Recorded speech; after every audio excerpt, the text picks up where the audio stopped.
Mapagpalang araw mga kalabi, ano. Andito tayo ngayon sa bahay nila Judy. Ayan yung si Madam at saka si Judy. Pasensya na nga po pala kaya ako nag-intro ngayon. Nandito kami kila Judy para ano, ipakita nga sa inyo yung nabili ni Judy, ano, yung mga grocery na yung pera nga ay nanggaling kila Sister Lorna. Kaya natin pala inabot kay Judy yung pera para mabili niya yung gusto niya para sa mga anak niya. Ito po yung pinamili niya, yan po. Lahat po yan, oh. Ito po yung Frozen. Frozen. Pakita natin, Madam. Frozen. Ayan, oh. Ayan, may hilo na siya, oh. Oo nga. Wow, mga frozen po. Ayan, katulad ng hotdog, sisig, at saka ito, tocino, longganisa. Bali si Judy na po yung ano, pinamili natin mga kalabi. Kung naaalala nyo po, dati ako yung namili ng mga groceries nga nito ni Judy. Ngayon naisip ko po na si Judy na lang. Nag-send na lang ako ng pera kay Judy. Si Judy na lang yung pinabili namin kasi po para naisip ko mas maganda siguro kung si Judy na lang kasi para mapili niya yung gusto niyang ano, bilhin para sa mga anak niya. Kagaya niyan, ito pala yung isa to sa mga gusto pa ng mga anak niya. Ano ni Judy, yung mga ganito, katulad nito. O, diba? O, yan, o. Mga Chucky, o. Para ako mabili na rin ni Judy, yung talagang pangangailangan nila dito sa bahay nila.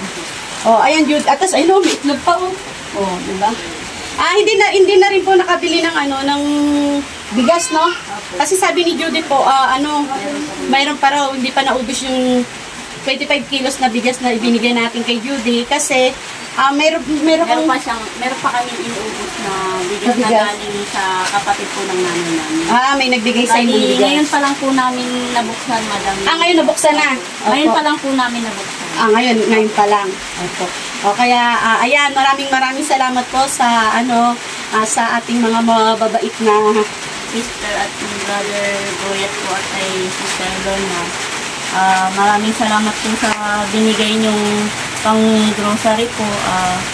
Malaking tulong po para sa aming mag-iina po, lalo na po sa nanay kong may karantanan din po. Yun lang po, sana po anuan po kayo ng Diyos na mabigyan pa po kayo ng magandang kalusugan na sana maging healthy din po kayo, ganun po. Maraming salamat po talaga.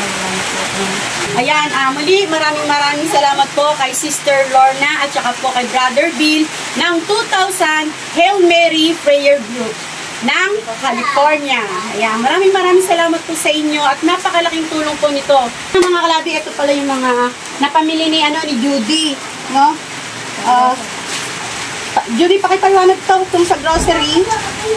Ito po, yung sa grocery po, napamili po namin nasa 1,926 po. 1,926.0. So, mga groceries, na? Tapos, ito naman yung sa frozen po, halagang 818 po. Opo. Ba't ganyan ang resibo, Judy? Kasi po, wala daw po silang, sir, wala daw po silang resibo na talagang pang-anuhan daw po sa, Kaya po, kung po pwede daw po, ito na lang daw po. Bali kasi mga kalabi, iba naman yata ang pinagbilan ni Judy. Opo, dyan po sa may malapit sa Inuan. Bali ito kasi sa grocery po. Sa OSIB. Ayun. Tapos ito sa iba niya binili, kaya, ayan, magkaiwalay. Ang bali po, ang napamili po ni Judy ay 2,744. At ngayon, ang sinend ko sa kanyang pera para sa groceries, 2,715.50. Sumobra. Kasi po, Madam, kinakabahan po talaga.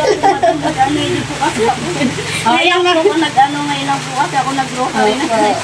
Ayan mga kalabi, maraming salamat po sa patuloy na pagsusubaybay kay Baby Girl, Madam Labi. Mga kalabi, God bless us all. Paalam po.